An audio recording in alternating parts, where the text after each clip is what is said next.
¿Y qué es lo que hiciste tú, Señor, para librarla de contraer el vicio de beber? Te valiste de aquella anciana, la cual, como hace el médico con el bisturí para extirpar un tumor, la hirió con dolor, pero para curarla.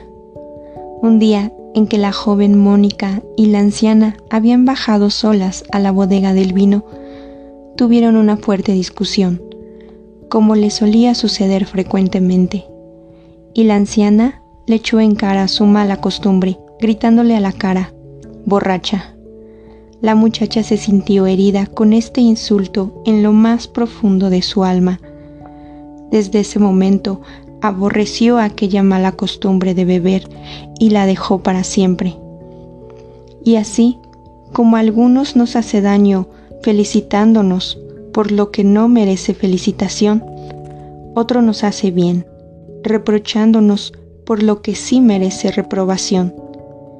Y eso fue lo que hizo aquella anciana en medio de su arrebato de cólera. Y afortunadamente lo hizo en privado, lejos de la presencia de otras personas, y así evitó complicaciones al denunciar este vicio. Tú, Señor, que diriges a los astros y los ríos, dirigiste la palabra de cólera de esa anciana, y con ella lograste curar la enfermedad espiritual de la joven, para que nadie que corrige a otra persona y logra en su enmienda se imagine que fue su corrección la que obtuvo el cambio, cuando éste solamente lo consigue el poder del Señor. Educada en la modestia y en la sobriedad, mi madre fue siempre muy obediente a sus padres. Cuando llegó a la mayoría de edad, ellos le consiguieron un marido, hacia el cual se propuso cumplir lo que dice San Pablo: las mujeres respeten a su marido como al Señor. Efesios capítulo 5, versículo 22. Se esforzó por ganar para ti, hablándole de tu religión, con el lenguaje de las buenas costumbres. Estas la iban embelleciendo y haciéndola simpática, amable y admirable a los ojos del marido. Soportó con paciencia el ultraje de las infidelidades conyugales que él tenía, hasta el punto de no tener con él la mínima discusión a este respecto. Ella esperaba que tu misericordia viniera sobre su esposo, y después ya la castidad y la fidelidad al matrimonio le llegaría como consecuencia de su fe en ti. Por lo demás, era mi padre un hombre sumamente cariñoso, aunque era extremadamente colérico. Consciente de ello, mi madre iba aprendiendo a no contrariarle cuando él estaba con ira y de mal genio, y en esos casos no llevarle la contraria, no solo con hechos, y ni siquiera con palabras. Pero después, cuando él ya estaba tranquilo, aprovechaba la oportunidad para darle las debidas explicaciones y hacerle ver lo desproporcionado de su comportamiento, cuando a causa de su ira y mal genio se había pasado de la raya.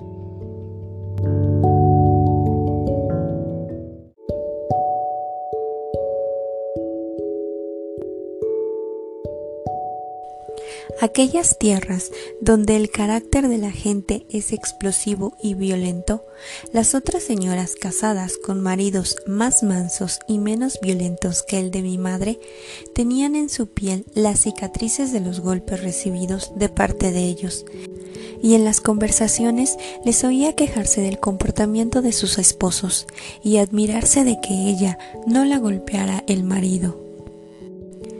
Mi madre les hacía ver, entre seria y en broma, que todo se debía a que ellas no sabían dominar la lengua cuando les llegaban los ataques de cólera, y les recordaba que en el día del matrimonio se habían comprometido a vivir sumisas a sus maridos, y les recomendaba que nunca les convenía manifestar su ira y mal genio, sino tratar de disimular y contener su cólera. Las vecinas, conociendo la ferocidad del temperamento del esposo de Mónica, se admiraban grandemente y las dos vivieron el resto de sus vidas en una amistad suave y llena de armonía, digna de ser narrada e imitada.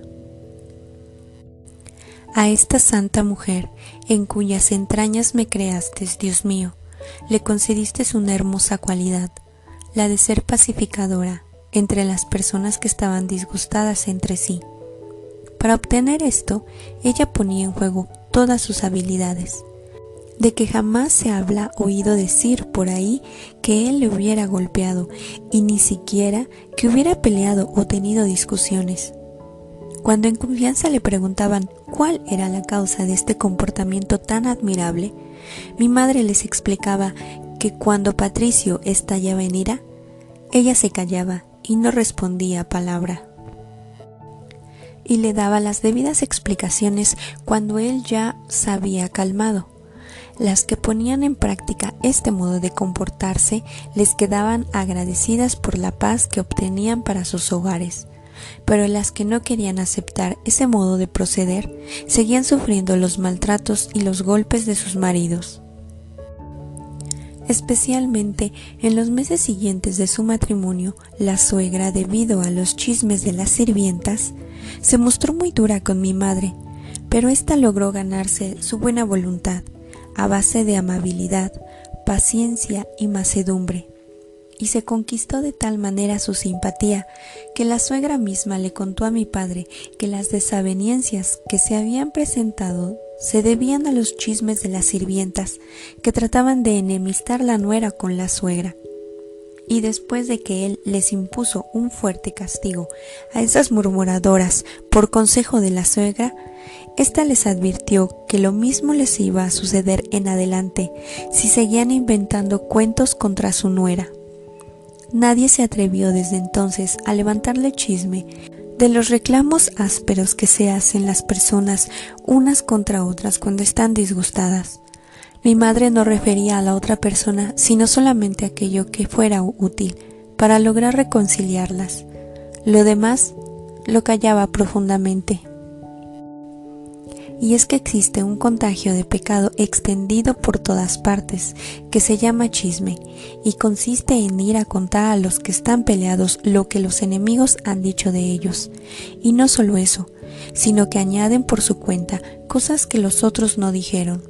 Cuando por el contrario, quien tiene sentimientos humanitarios debería no limitarse solamente a no fomentar las enemistades entre los demás, sino dedicarse a apaciguarlas por medio de las palabras llenas de comprensión. Así lo hacía mi madre. Se lo habías enseñado tú, Dios mío, inspirándole en su corazón los más nobles sentimientos.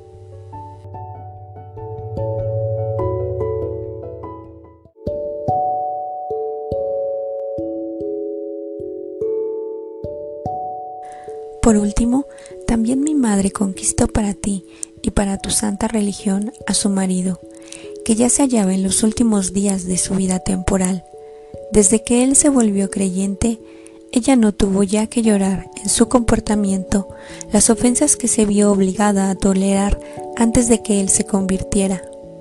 Mi madre se esmeraba por ser sierva y servidora de los siervos de Dios. Todos cuantos la conocían encontraban en ella, en su modo de obrar, motivos más que suficiente para alabarte, honrarte y amarte a ti, Dios mío.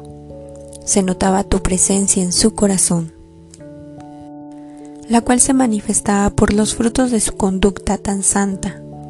Mi madre había cumplido lo que dice la Santa Escritura. Había sido mujer de un solo hombre. Primera de Timoteo, capítulo 5, versículo 9. Respetuosa y obediente con sus padres. Dirigió con toda responsabilidad el hogar y dio siempre ejemplo en sus buenas obras.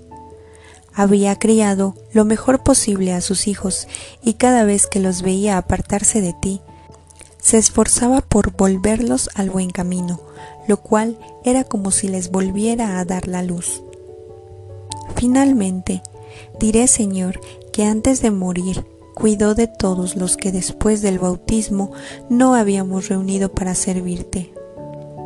Y lo hizo de tal modo bien que los nuestros la consideraban como una segunda mamá de ellos, y estaba siempre a disposición del grupo como si fuera la hija de todos.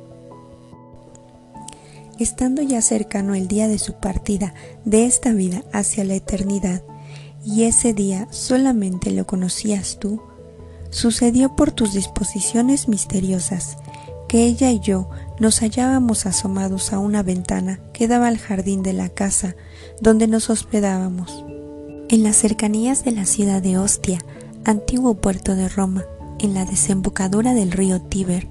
Allí, apartados de la gente, tras la fatiga de un viaje pesado, reponíamos nuestras fuerzas para emprender la navegación hacia África. Conversábamos, pues, solos los dos, con gran dulzura y consuelo. Cumplíamos lo que aconseja San Pablo.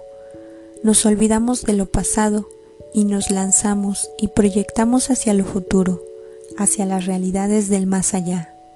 Filipenses capítulo 3, versículo 13. Y profundizábamos juntos en presencia de la verdad que eres tú, en un solo punto.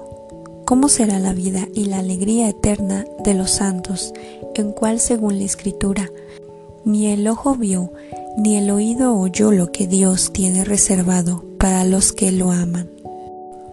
Primera de Corintios capítulo 2, versículo 9. Abríamos pues la boca de la mente y del corazón hacia ti, en quien, según el Salmo 36, está la fuente de la vida, y tu luz nos hace ver la luz, para que, iluminados y llenados por ella, según nuestra capacidad, pudiéramos en cierta manera imaginarnos cómo será aquella realidad maravillosa.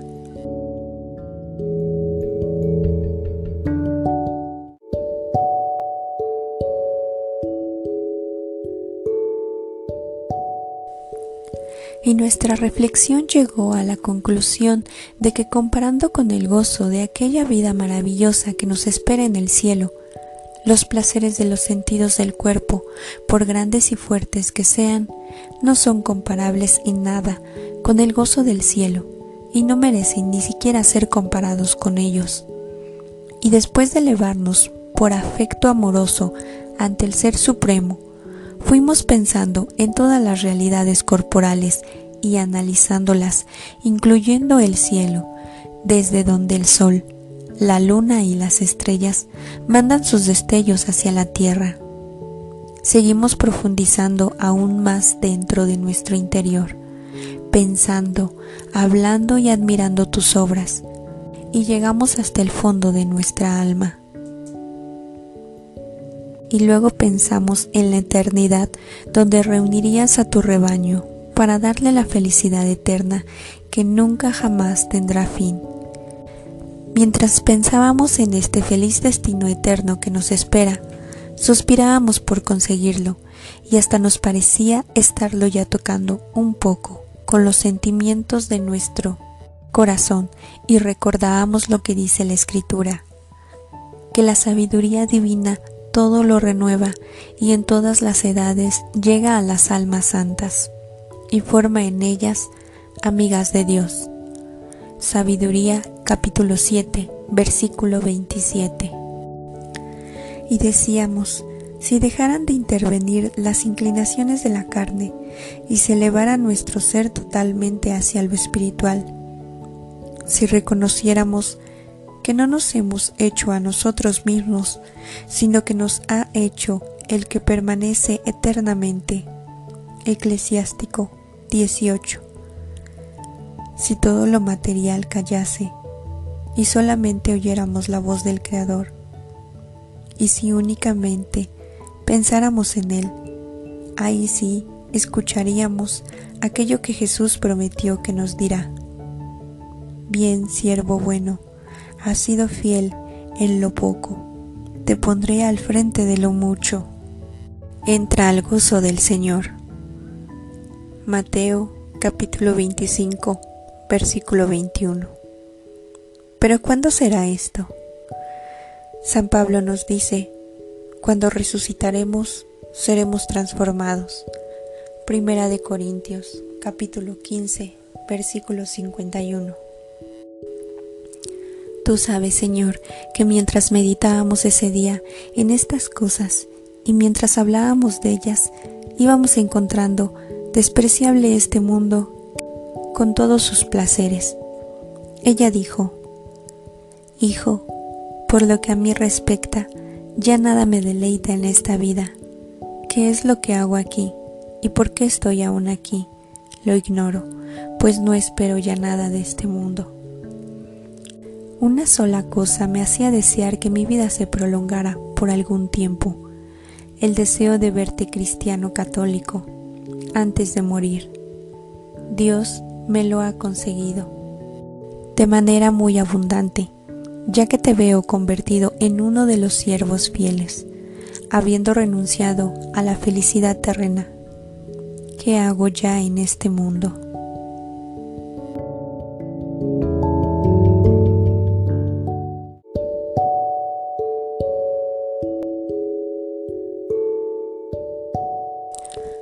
Apenas 5 días después de esto, mi madre cayó enferma, con una altísima fiebre.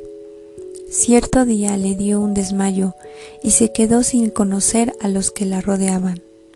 Acudimos corriendo, pero de pronto recuperó el sentido. Advirtiendo que estábamos presentes mi hermana y yo, nos preguntó ¿dónde estaba? Luego, viéndonos abatidos por la tristeza, nos dijo, sepulten aquí a su madre. Yo estaba callado, tratando de contener mis lágrimas, mientras mi hermano decía ciertas palabras alusivas al deseo de que la muerte no la sorprendiera en el extranjero, sino en su patria. Ella, conociendo esta sugerencia, mostró cierta contrariedad en su rostro y le lanzó una mirada, como reprochándole esa manera de pensar. Fijando los ojos en mí, dijo, «Mira lo que dice», y luego dirigiéndose a los dos exclamó, «Pongan mi cuerpo en cualquier sitio, sin sentir pena por no poder llevarlo a otro sitio. Solo les pido que en cualquier otra parte que estén, se acuerden de mí, ante el altar del Señor». Y habiéndonos comunicado este último deseo suyo, guardó silencio. Poco a poco, al agravarse su mal, crecía su fatiga. Mientras tanto, yo, Dios invisible, pensaba en tus dones y en cómo ellos producen frutos admirables de conversión en las almas.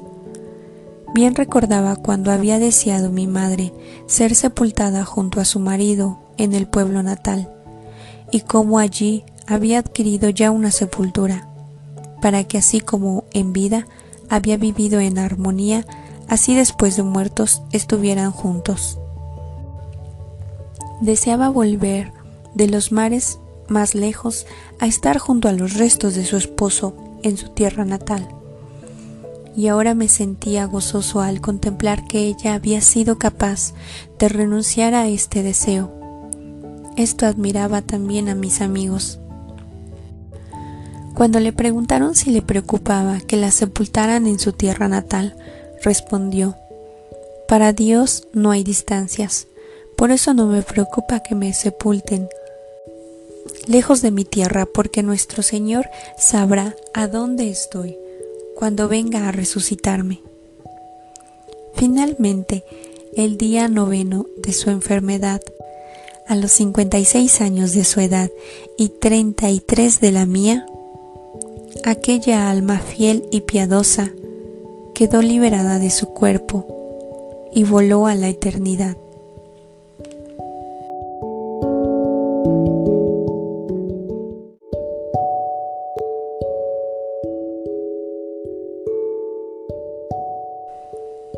Al mismo tiempo que le cerraba los ojos a mi madre, una tristeza inmensa invadió mi corazón y se manifestó en copiosas lágrimas. Pero para no manifestar exageradamente mi pena, mi voluntad y mi espíritu trataban de contener en lo más posible mi llanto. Cuando ella dio su último suspiro, Adeodato, mi hijo, rompió a llorar a gritos. Pero mis amigos y yo logramos calmar su llanto. De este modo, mis antiguos modos infantiles de orar, que se manifestaban en llantos sollozos y lágrimas, quedaban refrenados por mi voluntad varonil, que hacía callar la voz del corazón, para que no se manifestaran externamente las penas. Nosotros pensamos que el funeral de una persona cuya alma había volado hacia la eternidad feliz no debía celebrarse entre gritos de dolor y llantos exagerados, porque de este modo se manifiesta el alma cuando le ha llegado una gran desgracia, o cuando una persona ha muerto miserablemente o ha desaparecido para siempre. Pero nosotros estábamos convencidos de que su vida había sido muy santa y que en ella se había cumplido las condiciones que enumera San Pablo. Una caridad que procede de un corazón puro, de una conciencia bien formada, de una fe sincera. Primera de Timoteo, capítulo 1, versículo 5. Si estaba tan seguro de que ella había ido a una vida mucho más feliz, ¿qué era entonces lo que me hacía sufrir tanto en lo interior de mi alma al despedirme de mi madre? Es que me había acostumbrado a una dulce y queridísima convivencia con ella.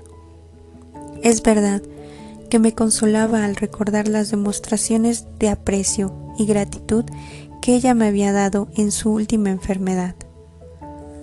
Cuando al ver las atenciones con las que yo trataba, me daba el dulce título de piadoso, de buen hijo, y con cariño me recordaba que nunca había oído de mis labios ni siquiera la menor grosería o una expresión dura u ofensiva contra ella. Pero Dios mío, ¿qué son estas demostraciones de respeto y veneración que yo tuve para con mi madre, en comparación de los grandes sacrificios que ella tuvo que sufrir para obtener mi bien? Por eso ahora, al verme privado de aquel gran consuelo que su presencia me proporcionaba, sentí el alma profundamente herida, y mi vida parecía despedazarse de pena y dolor. Esta vida mía, que había llegado casi a ser una misma con la de ella. Tan pronto como logramos calmar el llanto del niño Adeodato, Evodio tomó el libro de los Salmos y entonó el Salmo 101, que dice: Cantaré eternamente tu bondad y tu misericordia, Señor.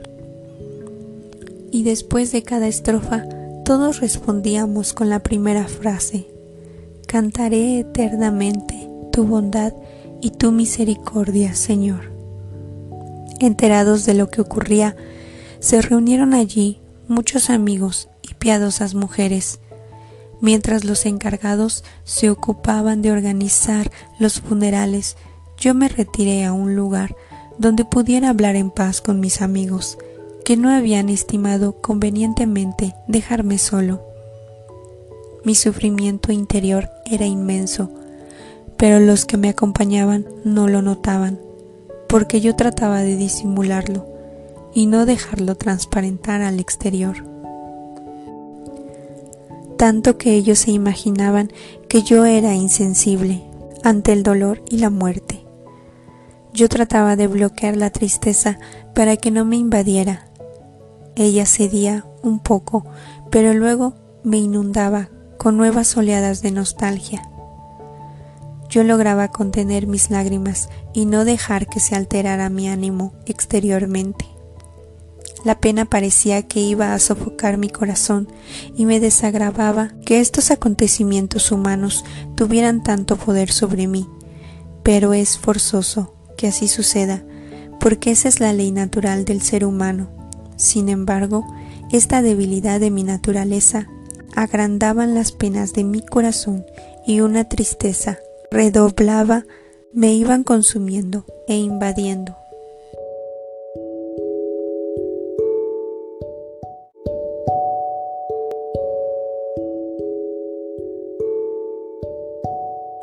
Llegó el momento de llevar el cadáver al cementerio y no lloré en todo el camino, ni a la ida ni a la vuelta, ni aun en aquellas oraciones que se hacían al despedir su cadáver. Después del santo sacrificio, ni aun en el momento más dramático en el que el cadáver es colocado en la sepultura. En ninguno de esos momentos me estremecí ni lloré. Quería dominar mis emociones en lo externo, pero después, durante todo el día, estuve poseído de una gran tristeza y os suplicaba, Dios mío, que concedieras algún consuelo a mi dolor. Pero tú no me consolabas, para que aprendiera que aunque la voluntad quiera no tener tristeza, la fuerza de la naturaleza es más fuerte que los propósitos que se hacen de no entristecerse. Había oído decir que el darse un baño de agua tibia en la bañera lograba echar lejos muchas tristezas. Pero resultó que después de darme un baño, tampoco aquella agua logró que se alejara de mí gran tristeza, ni que se fuera lejos de mí ni siquiera una gota de mi terrible aflicción. Poco después logré dormir un rato y el sueño sí logró mitigar un poco mi dolor. Al despertar noté que me sentía ya más consolado y recordé el himno que había compuesto el santo obispo Ambrosio para que lo recitara el pueblo y que dice: Se inclina ya mi frente, completo está el trabajo. Señor, tu pecho sea mi paz y mi descanso, mis ojos voy cerrando. La voz deja su canto, que nuestro amor encienda su lámpara velando. Luego allí, en mi soledad, volví a recordar los sentimientos de antes, acordándome de mi piadosa madre, de su vida santa y excelente conducta, siempre tan fiel a ti, Dios mío, y tan amable y generosa conmigo, y no pudiendo reprimir el sentimiento de verme privado tan de repente de ella, estallé en copioso llanto y di rienda suelta a mis lágrimas. Y este desahogo, al llorar, trajo cierto descanso a mi espíritu y un provechoso alivio a mi corazón. Y me consolaba al pensar que el único testigo de mi copioso llanto eras tú, Dios mío, y que no había allí persona humana que pudiera darle a mis lágrimas alguna interpretación indebida o exagerada. Si alguien que lea estas páginas se escandaliza y cree que hice mal al sentir tan profunda tristeza por haber presenciado ante mis ojos la muerte de mi madre y haber llorado copiosamente por un breve tiempo por aquella que por tantos años había llorado por mí, le pido que no se burle de mi llanto y de mi dolor, sino que más bien, si tiene verdadera caridad, llore también por mis pecados en presencia tuya, oh Dios, que eres el Padre de todos nosotros los creyentes.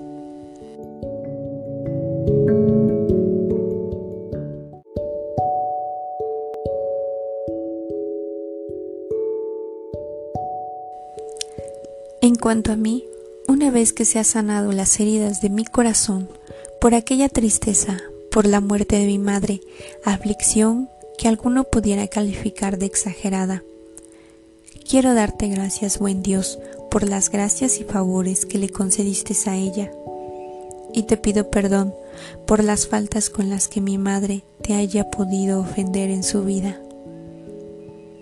Confío en que se cumplirá lo que dijo el apóstol: ¿quién podrá condenar a los elegidos de Dios?